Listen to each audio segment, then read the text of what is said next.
29:11 diz: o Senhor vos escolheu para estardes diante dele. E este tópico de culto começa com a mensagem musical Um Coração de Amor, Margarete e Rebeca Veiga.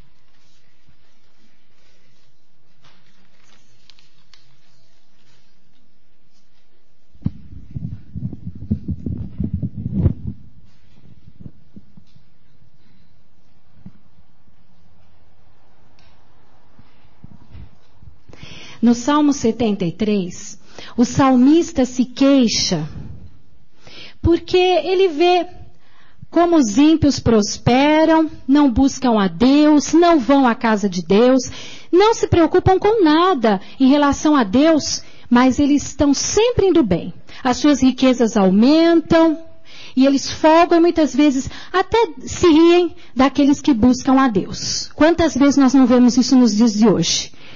E essa música que vamos cantar fala exatamente disso. O salmista, quando entrou na casa de Deus, ele entendeu que as suas queixas não tinham fundamento. Se você quiser, depois leia todo o Salmo 73 para conferir. Vamos ouvir essa música.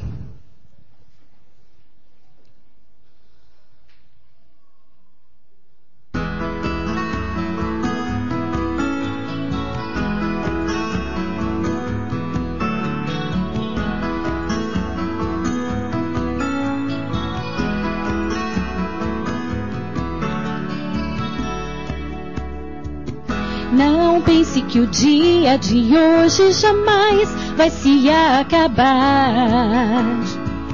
Não pense que a prova da vida vai para sempre durar. Tenha fé na promessa daquele que não vai falhar. Pois um dia o mal e o bem desse mundo para trás vão ficar. Seque as lágrimas, que a tua alegria vai chegar. Vai seguro, que as nuvens escuras vão passar. Num lugar melhor, você muito em breve vai estar. Finalmente a felicidade vai te abraçar. Não pense que aquele que faz o mal vai para sempre viver. Não pense que aquele que não tem lei vai sempre vencer. Tudo é passageiro, a alegria e o chorar. Pois um dia o mal e o bem desse mundo para trás vão ficar. Seca as lágrimas, que a tua alegria vai chegar. Vai seguro, que as nuvens escuras vão passar. Num lugar melhor, você muito em breve vai estar. Finalmente a felicidade vai te abraçar. Não pense que os olhos do Criador não enxergam você. Levanta a cabeça que afinal você vai vencer. Mesmo sem aparência, sem dinheiro ou sem valor, você tem um lugar bem perto do Pai, no coração de amor, no coração de amor, no coração de amor, no coração de amor. Amém.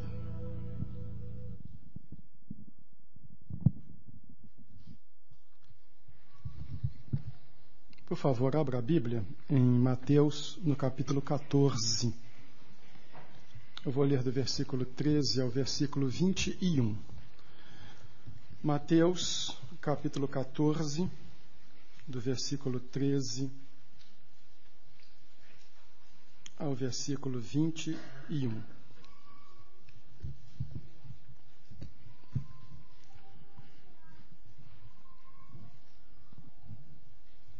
Queiram colocar-se em pé, por gentileza.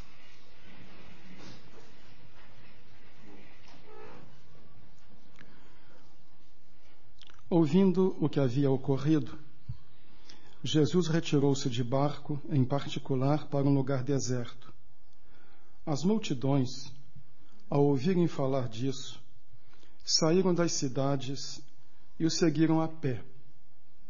Quando Jesus saiu do barco e viu tão grande multidão, teve compaixão deles e curou os seus doentes. Ao cair da tarde, os discípulos aproximaram-se dele e disseram: Este é um lugar deserto e já está ficando tarde. Manda embora a multidão para que possam ir aos povoados comprar comida. Respondeu-lhes Jesus: Eles não precisam ir. Deem-lhe vocês algo para comer. Eles lhe disseram: Tudo o que temos aqui são 5 pães e 2 peixes. Tragam-nos aqui para mim, disse ele. E ordenou que a multidão se assentasse na grama. E tomando os 5 pães e os 2 peixes, e olhando para o céu, deu graças e partiu os pães. Em seguida deu aos discípulos e estes à multidão. Todos comeram e ficaram satisfeitos.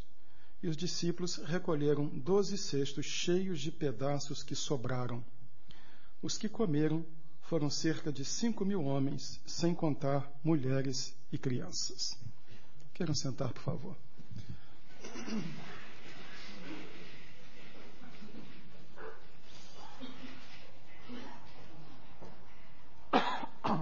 Já ouviram várias mensagens neste texto. Eu mesmo me recordo de já haver pregado 2 neste texto. E não por ser brilhante ou inteligente. É porque a Bíblia é um livro inesgotável. E é impossível que alguém esgote o sentido dos textos. O texto é muito rico e pode ser enfocado de vários ângulos. Mas o que eu quero ver nesta manhã é como Jesus via a multidão, como Jesus se sentia com relação à multidão e como também via a relação dos 12, a gênese da igreja, o embrião da igreja com a multidão. Esta atitude de Jesus com a multidão que o procura mostra que ele estava disposto a fazer alguma coisa. Eles estavam às vésperas de milagres. O empecilho não era a dimensão da tarefa, o volume de pessoas, a escassez de recursos. O empecilho era a falta de visão do grupo. Tenha em mente que muitas vezes Deus não faz coisas mais profundas na vida da sua igreja, não porque os tempos sejam outros, não porque haja um espírito maligno no mundo, não por isto ou por aquilo, mas porque a nossa visão é pequena. Eu sempre me recordo da palavra de Jesus: seja-vos feito conforme a vossa fé. Nesta manhã, queria ver este texto por este ângulo, às vésperas de milagres. Uma multidão carente, desejosa de receber a bênção do Senhor, um Cristo com poder, com desejo de abençoar, mas um grupo com uma visão limitada. Eu vi aqui no texto 5 aspectos que quero comentar com os irmãos de maneira sucinta, mas estes 5 aspectos vão se ajuntando e vão nos ajudar a formar o quadro com este título, Às Vésperas de Milagre. O primeiro aspecto é este: o desejo de Jesus em abençoar a multidão. Isto salta aos olhos. O desejo de Jesus em abençoar a multidão. Versículo 14. Quando Jesus saiu do barco e viu tão grande multidão, teve compaixão deles e curou os seus doentes. Na tradução de um texto grego para o texto português, por causa da dinâmica dos verbos gregos, perde-se muito. Mas a ideia é de que foram coisas sequenciais, imediatas. Assim que ele saiu, a primeira coisa que viu foi a multidão. Não foi a natureza, não foi a beleza do mar, não foi a região, foi a multidão. E imediatamente, vendo a multidão, ele se sentiu compadecido dela. Não pôs a mão no queixo, ficou maturando, olhando o pessoal, vendo para depois então a ficha cair. Tampouco foram os discípulos. Foi imediatamente a multidão que chamou a sua atenção. E imediatamente ele se sentiu compadecido dela. Então, neste versículo 14, é possível ver a atenção de Jesus para a multidão, sua compaixão e o ato de cura. Ele vê a multidão como enferma. Não é muito diferente. Nós temos hoje uma multidão com males físicos e, embora isto não seja tão considerado, e para alguns o que vale é saúde é o que interessa, o resto não tem pressa, mas ele vê também uma multidão com males morais. Temos hoje uma multidão mais bem vestida, talvez mais bem nutrida, com menos carências materiais que aquela, mas provavelmente com carências emocionais, espirituais, existenciais muito profundas. E o desejo dele não é de repulsa. Era e é, porque a Bíblia diz que Jesus Cristo é o mesmo ontem, hoje e eternamente, o desejo de abençoar a multidão. No capítulo 7 do Evangelho de João, surge uma discussão dentro do Sinédrio a respeito de Jesus. Um dos membros do Sinédrio, Nicodemos, tenta fazer uma defesa de Jesus. Então Nicodemos diz assim: porventura a nossa lei condena um homem sem primeiro ouvi-lo antes? E alguém, quando ouve o argumento de Nicodemos, não tendo o que dizer, diz: essa multidão que não sabe a lei é maldita. Esta era a visão dos fariseus: esta multidão é maldita. A visão de Jesus é que a multidão é necessitada. As pessoas não são imprestáveis. As pessoas, aos olhos dele, são pessoas carentes. Ele deseja abençoar. Esta é uma consciência que a igreja precisa nutrir. Como digo na pastoral, nós nos acostumamos pouco a pouco com pequenos desvios de rota e parece que vamos perdendo gradativamente o rumo e não sentimos isto. A igreja não é um clube espiritual para nos sentirmos bem. Esta será uma visão muito egoísta e muito mesquinha da fé e do Evangelho. A igreja é uma comunidade que provou a bênção de Jesus Cristo na sua vida e, tendo provado esta bênção, deseja compartilhar esta bênção de Jesus à vida dos outros. Então, há esse desejo de Jesus de abençoar a multidão. A sua igreja precisa ter consciência de que não existe para viver em função de si própria, de si mesma, mas que existe também para cultivar esse desejo de ser uma bênção para o mundo. A igreja que perde de vista o mundo necessitado, as carências da multidão, que tem um olhar em si mesmada, voltada para dentro de si, perdeu o rumo. A igreja existe em função de Deus, para Deus, por causa de Deus, mas ela existe para ser um canal de bênçãos para o mundo. Esta é uma das primeiras verdades no texto e talvez a mais forte. Mas não é a única. Vem a segunda. A recusa de Jesus, a evasiva dos seus seguidores. Porque esta é a primeira. Ele quer abençoar a multidão. Agora vem a segunda ideia que me parece muito clara no texto. Os discípulos querem se evadir da responsabilidade. Esta parece ser uma tendência dos discípulos ao longo do tempo. Usar de evasivas para não aceitar responsabilidade. Nós queremos bênção, mas não queremos compromisso. Nós queremos que Deus cuide de nós, mas não queremos me envolver muito com as pessoas. Meu negócio é a igreja, eu vou no domingo, eu sento, eu assisto o culto, não me peça mais. Então começam aqui as evasivas, a primeira delas no versículo 15. Ao cair da tarde, os discípulos aproximaram-se dele e disseram: este é um lugar deserto e já está ficando tarde. Manda embora a multidão para que possam ir aos povoados comprar comida. Esta atitude, isso aí não é conosco. Nós temos a nossa comida. O nosso lanche está aqui garantido. Agora está caindo a tarde. Manda essa multidão embora. Em outras palavras, isso aí não é conosco. O meu problema é cuidar de mim. Esta visão hedonista, em função do prazer, e egoísta, em função do ego, que marca uma sociedade capitalista, migrou para dentro da igreja. Uma visão muito preocupada consigo, e quando se trata de olhar para o mundo lá fora, não é conosco, eles que se virem. Manda embora, eles que se virem. Não é conosco, mas é. E Jesus vai deixar claro que é com eles. Precisamos também, irmãos, pensar seriamente na forma como nós encaixamos a vida cristã. Tenho visto que muitas pessoas buscam Jesus para ter satisfação, não para um compromisso, e não para ser instrumentos de bênção para o mundo. Escuta-se muito falar da bênção de Abraão, de como Abraão foi abençoado e isso, aquilo, mas esquece-se que a primeira palavra, antes de dizer que Abraão receberia coisas, foi esta: tu, ser uma bênção. Antes de receber bênção, ele precisava assumir um compromisso. Deixa tua casa, teu pai, tua parentela, vai para uma terra que eu vou te mostrar. Em outras palavras, rompe com tudo e me segue. Antes de Deus dizer a Abraão, você será abençoado, Abraão, faz um compromisso comigo. E depois, antes ainda da bênção, ser uma bênção. Uma das questões que deve ficar bem firme no coração de um seguidor de Jesus é que envolver-se com Jesus é ser responsável. É ser responsável pelo mundo, pelas carências e pela igreja. Me surpreende muito hoje como é que as pessoas pulam de uma igreja para outra como livre atiradores.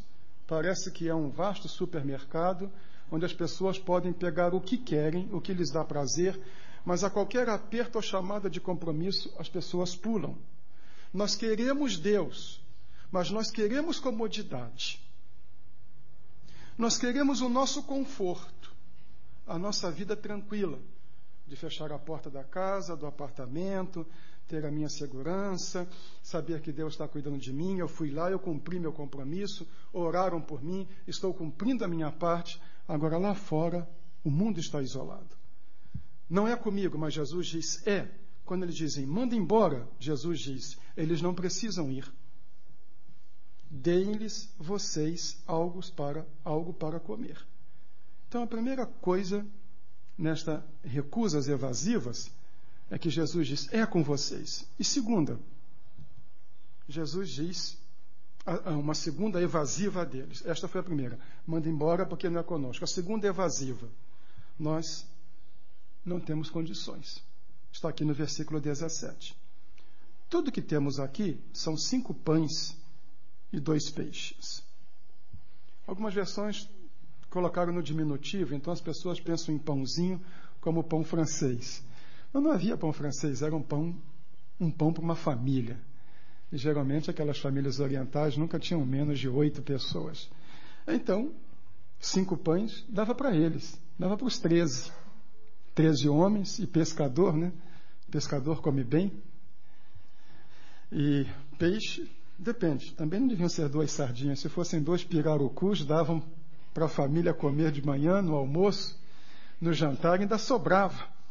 Mas, em outras palavras, o que eles tinham era razoável para eles. 13 pessoas. E aqui nós vemos como é que às vezes a igreja cai no mesmo erro. Precisamos cuidar de nós. Essa é outra questão que às vezes também me aflige muito como pastor.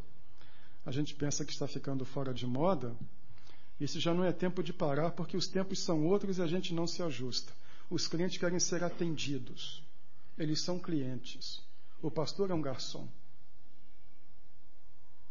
Então, as pessoas estão na igreja para serem servidas. Elas não estão na igreja por causa de um compromisso com Cristo para transformar o mundo. Elas não estão na igreja com uma missão. E, com todo respeito, às vezes até as orações são equivocadas. Eu já ouvi esta oração, Senhor, ajuda o teu servo, ajuda o teu servo, pastor, a cumprir a sua missão de ganhar esta cidade para Cristo. Falei, estou perdido. Quer dizer, ajuda o teu servo pastor a ganhar esta cidade para Cristo. E alguns dizem, nós precisamos ajudar o pastor no trabalho dele. Desculpem, o pastor não tem uma missão. A igreja tem uma missão. É a igreja que tem uma missão. Deus não deu missão a pastor, Deus deu missão à igreja. E Efésios 4 diz que Deus deu pastores à igreja para a igreja cumprir a missão. Então não é uma missão de um homem, é a missão de um grupo. Esta evasiva também que Jesus não aceita. Isso é com vocês, é o que Jesus está dizendo. Ele recusa as duas evasivas. Primeiro, não é conosco. E segundo, nós não temos recursos. Primeiro aspecto, o desejo de Jesus de abençoar a multidão. Segundo aspecto, a recusa de Jesus às evasivas dos seguidores. Terceiro aspecto, o desafio de Jesus a colocarmos na sua mão o que nós temos. O que eles tinham era suficiente para eles, 5 pães e 2 peixes. Para 13 homens, tudo bem. Mas para a multidão, não. Mas diz no versículo 18, na NVI, a versão que agora estou usando, tragam-nos aqui para mim. E essa tradução reflete o sentido do texto grego, é reflexivo. Tragam aqui para mim. Realmente o que vocês têm é pouco. Mas peguem este pouco e ponham na minha mão. Esta é a primeira questão. O pouco que vocês têm, ponham na minha mão. É isso que algumas pessoas não entendem. Elas também têm os seus projetos pessoais, nunca se enquadrando dentro da igreja. Ou porque não gostam de trabalhar em grupo, ou por outro motivo, mas não veem o todo. Então elas usam no seu projeto. Mas Jesus diz, põe aqui na minha mão. Depois é que ele chama o povo, chamem a multidão. Esta é uma boa ordem. Ele espera o que os seus têm para colocar na sua mão. Depois que os seus colocam na sua mão, ele chama o povo. E a lição desses dois fatos, ligando-os, é que o pouco na mão de Jesus rende. O pouco que é posto confiantemente na mão do Senhor acaba sendo produtivo. A nossa visão é esta, não dá. A visão dele é, me dê, que aí dá. Ou seja, na mão dele, rende. Quero também frisar que, ao falar disto, eu não estou me referindo a dinheiro. Não é dinheiro. É a sua vida. É o seu tempo. Os seus alvos. As suas emoções. Você só é pouco. Mas ajuntado a um grupo, é outra coisa. Já chamei a atenção para o fato de que nos capítulos iniciais do livro de Atos, as palavras mais repetidas são todos, unânimes, unanimemente, como um só homem, a uma só voz. Era este senso de comunidade da igreja. E que o primeiro grave pecado na igreja foi a quebra desta visão global, com Ananias e Safira aspirando o degrau debaixo do holofote, quebrando o senso de unidade.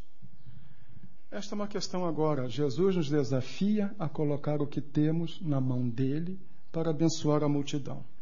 Você quer apenas ser abençoado ou quer ser um instrumento de bênção? Quer que as coisas venham na sua mão ou você está disposto a pôr as coisas, inclusive, maiormente a sua vida, nas mãos de Deus? O desejo de Jesus de abençoar a multidão, a recusa de Jesus às evasivas dos seguidores, o desafio de Jesus a colocarmos na sua mão o que temos e a bênção de Jesus ao que lhe é trazido, em quarto lugar. Ordenou que a multidão se assentasse na grama e, tomando os 5 pães e os 2 peixes e olhando para o céu, deu graças e partiu os pães. Primeira vez que eu li este texto, já 40 anos atrás, uma pergunta que me veio à mente. Mas deu graças por tão pouco? Se fosse uma enxurrada de pão e de peixe para aquela multidão, mas é tão pouco. Mas ele deu graças. A ideia do texto grego é que ele agradeceu a Deus e abençoou. Ele agradeceu porque os discípulos puseram na mão dele e depois ele abençoou. Isso também é uma lição muito relevante para nós. A igreja evangélica se alvoroça ao redor de novas técnicas. Se eu fosse atrás de todos os congressos e cursos que oferecem para ajustar a atividade da igreja às novas técnicas, não faria outra coisa a não ser fazer cursinho. Parece que nunca se fez nada de certo. Inventou-se a roda agora. Mas nós não precisamos tanto de novos modelos e de marketing como pensamos. A maior necessidade da Igreja de Cristo é de gente que se ponha nas mãos de Cristo para Cristo abençoar a sua vida e mandar a sua vida para o mundo. Esta é a maior necessidade. De pessoas que se ponham nas mãos de Deus e digam como Isaías: eis-me aqui, envia-me a mim. É óbvio que técnica é bom. Não gosto daquele negócio que para Deus qualquer coisa serve. Não, para Deus o melhor. Vamos deixar isto bem claro. Mas o reino de Deus não pode ser matematizado, transformado em regras, padrões, cálculos, linhas para lá, para cá. O reino de Deus é, acima de tudo, consagração. É doação. É colocação da vida nas mãos de Deus. É consciência de que nós somos necessários para Deus. Que Ele não abençoa o mundo através de anjos, mas de pessoas. Falhas como nós somos. Pecadoras como nós somos. Limitadas como nós somos. Mas Ele abençoa. Ele abençoou o que lhe trouxeram, não o que foi guardado. Muitas vezes achamos que se guardarmos, se retivermos, então nós seremos abençoados. E a gente que se guarda e quer ser abençoado. Mas o ensino daqui é este: dê a sua vida a Deus. Ponha os seus recursos e os seus talentos nas mãos de Cristo, que Ele abençoa. Vamos ver o último aspecto, o quinto. O primeiro foi o desejo de Jesus de abençoar a multidão. Ficou claro. O segundo, a recusa de Jesus às evasivas dos seguidores. A terceira, o desafio de Jesus para colocarmos na sua mão o que temos. A quarta, a bênção de Jesus ao que lhe é trazido. E a quinta, como Jesus usa o que lhe damos. Vê então os versículos 20 e 21. No fim já do 19, em seguida Deus aos discípulos e estes à multidão. Todos comeram e ficaram satisfeitos. E os discípulos recolheram 12 cestos cheios de pedaços que sobraram. Os que comeram foram cerca de 5.000 homens, sem contar mulheres e crianças. Alimentou a multidão e sobrou. O seu poder nunca deixa faltar. Não é tanto o nosso esforço, nossa pertinência, a nossa persistência, é na realidade o seu poder. É o seu poder que faz com que dê, não falte e sobre. E também é uma coisa bonita, a graça é para todos. Porque o texto é bem preciso em dizer, sem contar mulheres e crianças. O judeu não considerava as mulheres e crianças. Havia até um provérbio que dizia, é melhor queimar os livros da lei que permitir que uma mulher os leia. E sabemos que, geralmente, nessas massas, há mais mulheres do que homem. A mulher é mais sensível, abre mais o coração para Deus. E como era uma população de terceiro mundo, a maior produção de terceiro mundo é criança. O que não faltava lá, por certo, também era criança. Mas deu o pouco dos discípulos para a multidão, inclusive àqueles que não eram dignos de muita atenção. A graça é para todos. E Ele usa o que nós lhe damos para abençoar o mundo. Seria muito oportuno se começássemos um processo de revisão de nossa conceituação espiritual. Como é que nós imaginamos igreja? E como é que nós imaginamos o nosso lugar no reino? E como imaginamos a nossa relação com Deus? Como eu disse, nós vivemos numa sociedade que quer conforto e comodidade. Moramos em prédios sem saber o nome dos vizinhos. Telefonamos e nos entregam a pizza em casa. Ainda perguntam o troco para quanto. Alguns não querem nem sair do carro para comer, já tem a comida no carro. Coisa que moço gosta muito. Um dia meu carro estava com cheiro de fritura terrível. Queremos facilidade, queremos que as coisas cheguem até a nossa mão. E às vezes carregamos isso para dentro da igreja. Eu quero ser abençoado. Eu quero chegar a ouvir alguma coisa que me dê satisfação, que confirme que eu estou no caminho certo, que me massageie o ego, que não me incomode e que eu passe uma semana bem firme na fé. Não me desafie, não peça compromisso, não peça isso, não peça aquilo. Ele diz assim: gente, vamos trabalhar. Vocês dão pão, eu multiplico o pão. Vocês dão peixe, eu multiplico o peixe. É isso que ele diz. Ele propõe uma parceria. Vocês entram com um pouco que vocês têm. E eu entro com o que eu sei fazer. O que eu sei fazer é abençoar. O que eu sei fazer é não deixar faltar. Mas o ensino de Jesus é este: se há milagres para efetuar, não são milagres sem a participação do seu povo. Ele quer fazer milagres na igreja. Mas os milagres que ele vai fazer numa igreja não são com a igreja de braços cruzados e ele como um operário espiritual trabalhando. Os milagres que ele vai fazer na igreja e no mundo virão pela instrumentalidade da igreja. Quando cada um passar a olhar o mundo com outros olhos, olhar a igreja com outros olhos, sentir a sua responsabilidade, compreender que é chamado para servir, não para ser servido, para trabalhar, para dar de si e para colocar a vida. É como se Jesus dissesse: eu quero fazer milagres, mas eu só faço se você colocar a sua vida na minha mão. Vamos ao final. Como eu disse no fim do ano, no início do ano, eu nutro grandes expectativas com este ano de 2004 para a nossa igreja. Como falei domingo passado, sem barulho, sem alarido, porque não é o meu feitio, às vezes até lacônico demais, mas vamos construir o templo. Vamos continuar sendo abençoados com conversões, com decisões. Não, a igreja já me conhece, são 4 anos, não busco confete, fujo, e às vezes sou até indelicado quando sou muito elogiado porque fico constrangido.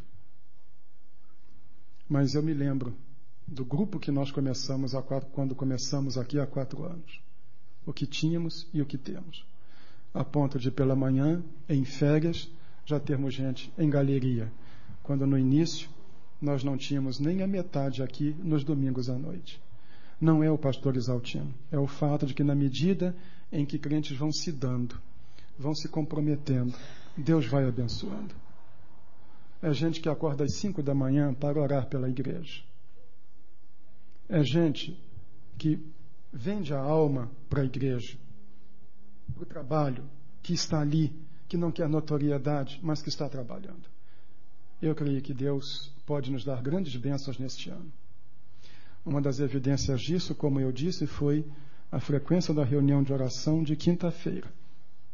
Mês de férias, tivemos a maior frequência dos últimos tempos. Creio que em todo o segundo semestre do ano passado não tivemos uma assim. Eu creio que podemos estar às vésperas de milagres. Um milagre aqui aconteceu. Mas este milagre que aconteceu não foi a revelia do povo. E não foi contra a vontade do povo. Foi com a colaboração dos 12. Com o querer dos 12. Ele poderia fazer sem eles, mas ele optou por fazer com eles. Ele pode fazer sem nós, mas decidiu ter colaboradores. E nos estende o privilégio de sermos os seus colaboradores. Em 2004, estamos às vésperas de milagres. E eles sucederão, se nós colocarmos o que temos nas mãos do Senhor Jesus. Que fique conosco o desafio de colocarmos o que temos na sua mão para que os milagres aconteçam.